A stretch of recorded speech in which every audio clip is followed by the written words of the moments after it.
Bonjour à tous et bienvenue sur notre chaîne YouTube, la chaîne de Ligne Droite. Je vous invite à vous abonner à cette chaîne, à aimer, à partager, à commenter ces vidéos. C'est très important pour notre référencement et c'est une manière de nous soutenir. Merci à vous tous. Mais avant de donner la parole à Philippe Fabry, je voulais vous rappeler ce moment intense que nous avons tous vécu samedi dernier. Emmanuel Macron a été réinvesti à l'Élysée pour un second quinquennat. Écoutez Emmanuel Macron qui parle de lui-même. Car c'est bien le peuple français, celui qui désigne ses représentants, et en particulier le président de la République, qui m'investit de ce mandat en ce jour. Oui, le peuple français n'a pas prolongé le mandat qui s'achève, commencé le 14 mai 2017. Ce peuple nouveau, différent d'il y a 5 ans, a confié à un président nouveau un mandat nouveau. Un président nouveau qui lui-même, un mandat nouveau, un peuple nouveau. Et quelques instants après, nous entendions le général d'armée Benoît Pugat qui présentait le collier de la Légion d'honneur à ce même Emmanuel Macron. Monsieur le Président de la République, nous vous reconnaissons comme grand maître de l'Ordre national de la Légion d'honneur. Le maillon de votre second mandat est ici, c'est connaissance du monde avec une map monde et un livre. Voilà, puis vous voyez derrière, dans cette scène, un président très ému qui ne répond pas et qui est touché sûrement aux larmes par cette remise du collier de la Légion d'honneur. La Légion d'honneur, vestige napoléonien, accordé donc à soi-même par Emmanuel Macron, une investiture démocratique avec un peuple de France qui change tous les 5 ans. Drôle d'image de la démocratie renvoyée en cette cérémonie d'investiture de samedi dernier. Et justement, c'est un peu la question que pose Philippe Fabry. Bonjour Philippe Fabry. Je ne vous ai pas entendu. Bonjour Philippe Fabry. Bonjour. Bonjour, vous êtes avocat, théoricien de l'histoire et auteur de ce livre « Le président absolu, la 5e République contre la démocratie » aux éditions Scripta Manente. Et votre thèse, justement, je vais citer un extrait de votre livre immédiatement. En un mot comme en sang, comme vous le dites, la France n'est pas une démocratie. Nous devons nous débarrasser de l'aveuglement collectif dont nous sommes victimes à propos de notre régime. Sa constitution est celle d'un régime autoritaire, une monarchie républicaine qui tend à devenir de plus en plus absolue et que guette une nouvelle révolution. Donc, la France n'est pas une démocratie et le président démocrate Emmanuel Macron n'est pas le président démocrate que l'on croit. C'est bien ce que vous présentez dans votre livre. Tout à fait. Et je n'affirme pas ça sur la base d'une notion philosophique de la démocratie qui forcément serait contestable. Ça fait des siècles qu'on se dispute là-dessus. Mais tout simplement en faisant une analyse assez simple, parce que c'est pas très compliqué, mais une analyse technique de ce qu'on voit chez tous nos voisins du monde démocratique, on va dire, en tout cas les démocraties européennes traditionnelles, celles que tout le monde s'accorde à reconnaître comme des démocraties. Et je note simplement que notre modèle correspond pas. Et j'explique aussi une chose importante, c'est que moi, depuis que je suis tout petit, en cours d'éducation civique, on nous expliquait que c'est vrai, en France, on n'a pas les mêmes institutions que tout le monde, mais c'est une solution parmi d'autres, parmi les démocraties. Alors qu'en fait, c'est faux. La réalité, c'est que nos institutions sont des intruses dans le concert des nations démocratiques, en particulier d'Europe occidentale, et nous avons des institutions qui sont beaucoup plus proches de pays comme l'Algérie, la Syrie, l'Égypte ou la Russie, que précisément nos médias n'ont pas tendance à considérer comme des démocraties a priori. C'est le moins qu'on puisse dire. Alors, ce que vous expliquez en fait dans votre livre, c'est que normalement, pour être une véritable démocratie, vous allez nous donner peut-être votre définition que vous donnez dans le livre, il faut une séparation des pouvoirs et surtout un président non élu au suffrage universel direct. Voilà, ou alors qu'il soit si vous voulez, le problème, c'est vraiment le problème central, c'est la dissociation du chef de l'État et du chef de gouvernement.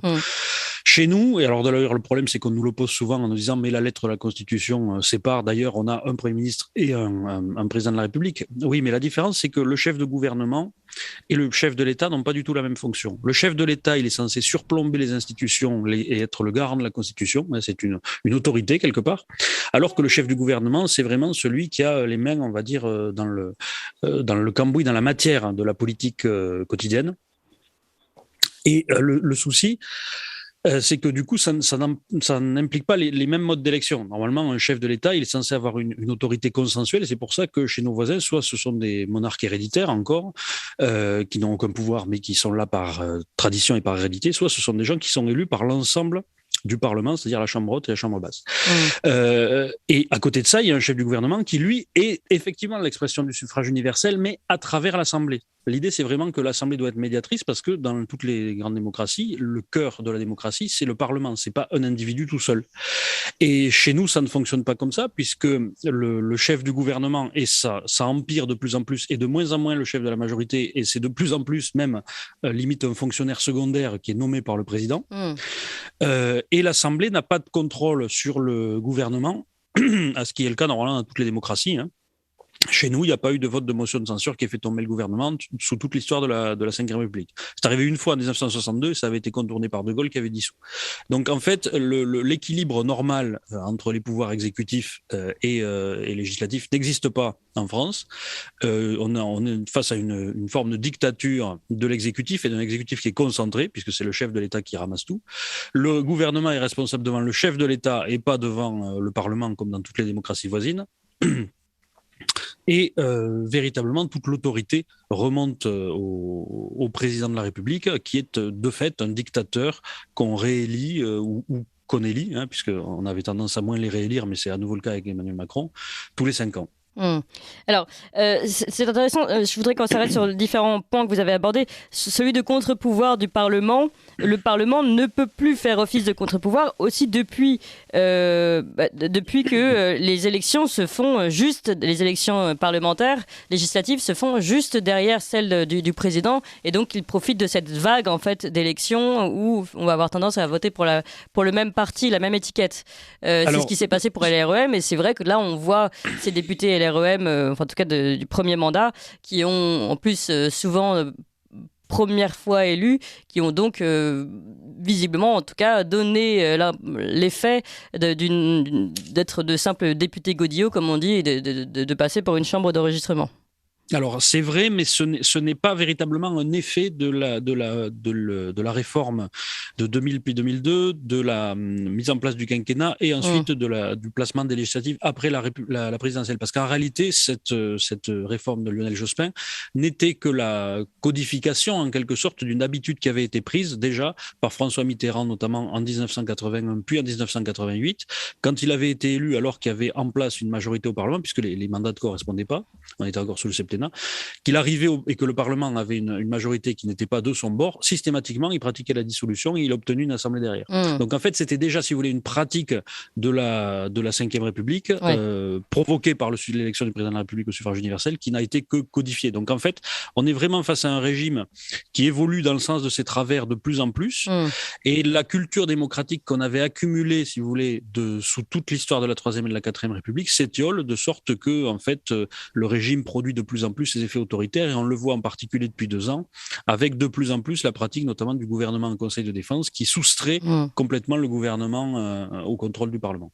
Oui, vous parlez beaucoup de cette culture démocratique, de cet habitus, du fait que finalement on avait des institutions qui pouvaient finalement nous faire tomber dans un régime hyper présidentiel et donc peu démocratique, mais que les habitudes faisaient que cela fonctionnait encore normalement et que petit à petit ces habitudes s'étiolent en fait. Voilà, parce que c'est vraiment la culture politique, c'est extrêmement important. En fait, c'est même plus important que les constitutions. La preuve, les Britanniques, ils n'ont pas de constitution depuis 300 ans et ils ont un régime qui est tout à fait stable. Donc, le sentiment de devoir obéir à un mode de fonctionnement, qu'il y a des choses qui se font et qu'il y a des choses qui ne se font pas, qu'il y a des choses qu'il faut faire dans certaines circonstances et d'autres qu'il ne faut pas faire, tout ça, c'est de la culture politique. Et normalement, c'est ce qui vient interpréter, en fait, et donner le produit réel d'une constitution. Et une culture démocratique, c'est très long à construire. On a mis très longtemps en France. On n'a pas été une démocratie au lendemain de la Révolution française. Il a fallu attendre les années 1870 déjà. Bon, il y avait le parlementarisme qui se développait un peu sous le Second Empire. Mais c'est vraiment Troisième et Quatrième République, avec la parenthèse de Vichy entre-temps qui a été brève en fait, qui n'a pas suffi à empêcher cette culture, qui avait une culture démocratique. D'ailleurs, la preuve, c'est que en 1946, quand il s'est agi de choisir une nouvelle constitution, on a refait exactement la même que ce qui était en tout cas la pratique de la Troisième République. Et avec avec les deux coups d'État, puisqu'il faut appeler les choses par leur nom, de 1958 et 1962 par De Gaulle, on a rompu avec cette vision-là et on a mis en place une constitution avec ce que j'appelle plébiscitaire, avec cette élection du président de la République au suffrage direct, c'est ça qui est important, le suffrage direct, qui a saboté en fait toutes les institutions et amené à cette dérive. Ce que ne voulait pas, je pense, le général de Gaulle lui-même au moment où il l'a mis en place, parce qu'il a mis en place ça justement dans une société qui était profondément démocratique pour l'avoir été pendant 100 ans. Donc il a parié, je pense, sur le fait que la culture démocratique continuerait d'être là, d'être prégnante et de pousser à l'interprétation de la Constitution dans le sens initial. Mais en réalité, ce qu'on voit, et c'est une donnée de l'histoire humaine, c'est que les institutions ont leur propre logique, et celle de la Ve République, avec un président de la République élu au suffrage universel direct, c'est la tendance à la monarchie présidentielle. Marc Hainaut. Pour autant, Philippe Fabry, la Ve République a aussi eu lieu parce que la Troisième et la Quatrième avaient démontré leurs limites, notamment l'instabilité gouvernementale, l'impossibilité d'avoir une politique sur du long terme, étant donné que les gouvernements changeaient tous les 6 mois. Est-ce que c'est pas un mal pour un bien quelque part? On a au moins un président qui peut insuffler pendant longtemps une seule et même politique et garder une certaine cohérence politique et idéologique. Alors non, alors déjà moi je tiens ça assez largement pour un mythe. Une grande partie de l'image qu'on a de la Troisième et de la Quatrième sont dues justement à la propagande notamment gaulliste qui a tenu à enchasser le régime et à le justifier en expliquant que la Troisième et la Quatrième, c'était des catastrophes.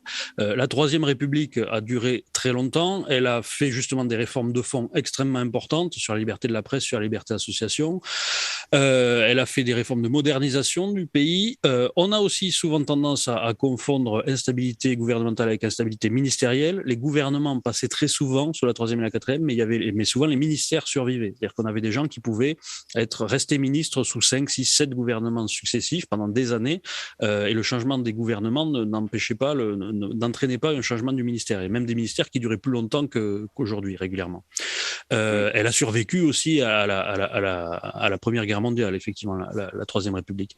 Quant à la Quatrième, elle aurait probablement survécu à la crise algérienne si le général de Gaulle avait fait ce pourquoi il était appelé en 1958, c'est-à-dire convaincre les gens qu'il fallait se débarrasser de l'Algérie, ce que la Quatrième était sur le point de faire. Il a préféré utiliser ça pour saboter le régime et instaurer la Cinquième. Donc il y a vraiment tout un narratif là-dessus sur lequel on est intoxiqué depuis très longtemps, qui est assez faux. Et puis surtout, il y a une chose qu'il faut voir, c'est que, encore une fois, ce sont les institutions qu'ont tous nos voisins qui ne souffrent pas particulièrement de toute cette art qu'on mentionne à propos de la Troisième et de la Quatrième, et qui vivent encore toujours très bien avec ça. Les Britanniques, ça les a pas empêchés de ne pas s'effondrer en 1940, donc ça montre bien que c'était pas un problème qui était dû au régime.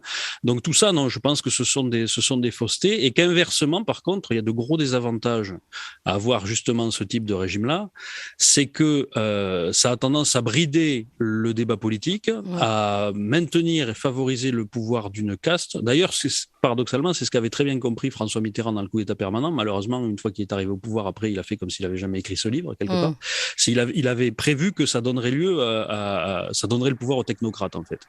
Et c'est exactement ce qu'on voit, et on voit notamment, c'est pas un hasard si la France est le seul pays d'Europe qui a connu un mouvement comme celui des Gilets jaunes, parce que c'est typiquement une opposition de régime autoritaire. C'est-à-dire, dans les régimes autoritaires, quand le peuple sent, parce que le peuple a un sens démocratique beaucoup plus fin que ce qu'on pense souvent, il a souvent pas les mots pour le dire forcément dessus, mais l'intuition, il l'a souvent très juste. Et bien, il a bien senti qu'il y avait un déficit de démocratie en France. D'ailleurs, la seule revendication qui a fait véritablement consensus parmi les Gilets jaunes, c'était le référendum d'initiative citoyenne, c'est-à-dire ramener la démocratie.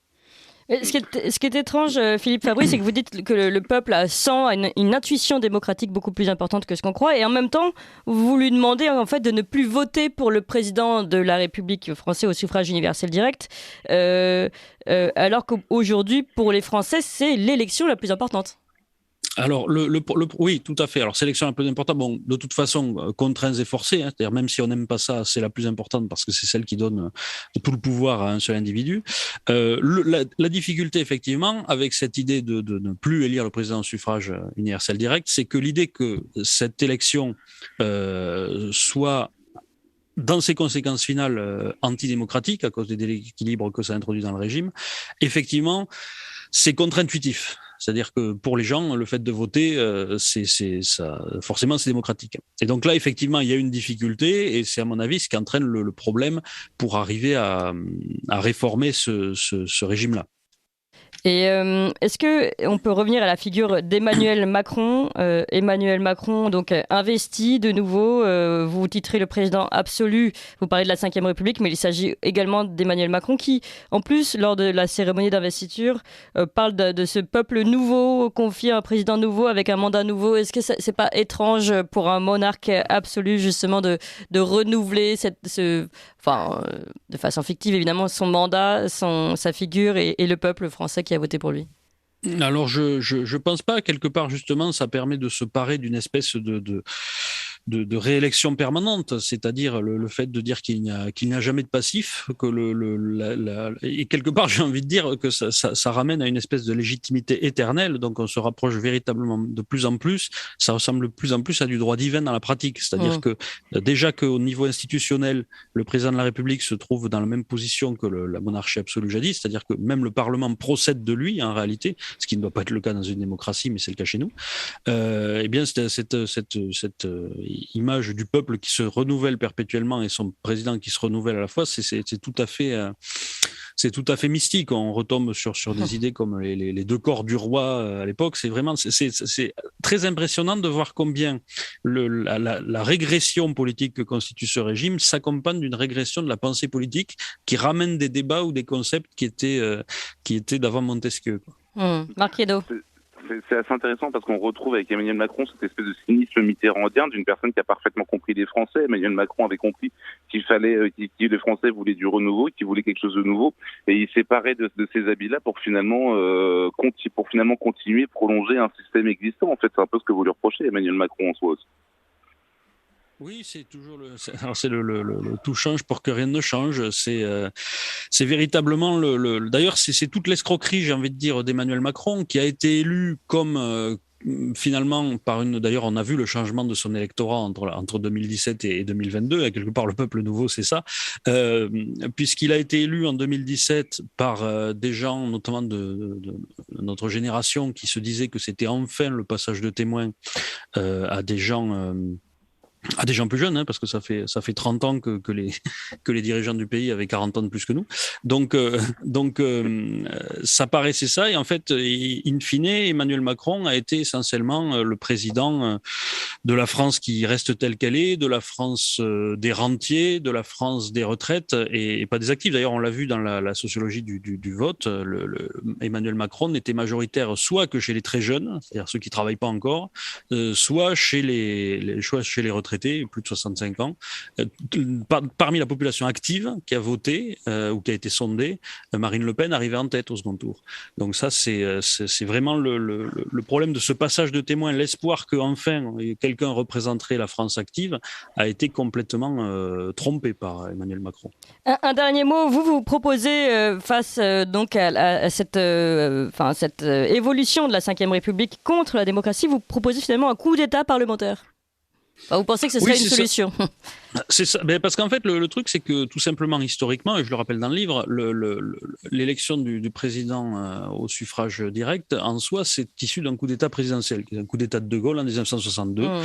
Il a voulu faire une réforme avec un système que ne permettait pas la Constitution. C'était une question d'article, mais disons que l'article qu'il a invoqué pour faire le référendum ne permettait pas de faire une réforme constitutionnelle. Ça a été considéré à l'époque comme une forfaiture par Gaston Monnerville, le président du Sénat, mais il est passé en force et comme il a réussi à le faire voter par référendum, eh bien, ça a contourné le problème pour tout le monde. Le Conseil constitutionnel a refusé de s'en occuper. Il y a toujours un Conseil constitutionnel qui, depuis le début, a montré son inutilité. C'est extraordinaire. Et donc, ce que je dis, c'est que pour revenir là-dessus, effectivement, la seule solution, c'est de faire la solution la plus simple, c'est de faire le phénomène inverse, c'est-à-dire un coup d'État parlementaire, un Parlement qui se saisirait lui-même d'une réforme constitutionnelle par laquelle il limiterait drastiquement le pouvoir du président de la République et qui serait en fait, en pratique, l'équivalent du serment du jeu de paume en juin 1789, qui avait mis fin à la monarchie absolue en proclamant la souveraineté du Parlement, justement. Et vous dites, c'est soit ça, soit une crise révolutionnaire violente. Voilà la conclusion de votre livre. Eh bien, merci beaucoup Philippe Fabry. Je rappelle, vous êtes avocat, théoricien de l'histoire et auteur de ce livre, Le Président absolu, la 5e République contre la démocratie. On a parlé également d'Emmanuel Macron. Et aux éditions Scripta Manent. Merci beaucoup à vous. Merci à Marc Hainaut, journaliste à Boulevard Voltaire. Et merci à vous tous, chers auditeurs. On a besoin plus que jamais de vos dons pour continuer cette radio de résistance sous Macron 2. Vous appréciez cette émission? Alors aidez Radio Courtoisie à en produire d'autres en indépendance totale. Rendez-vous sur soutenir.radiocourtoisie.fr. Merci d'avance.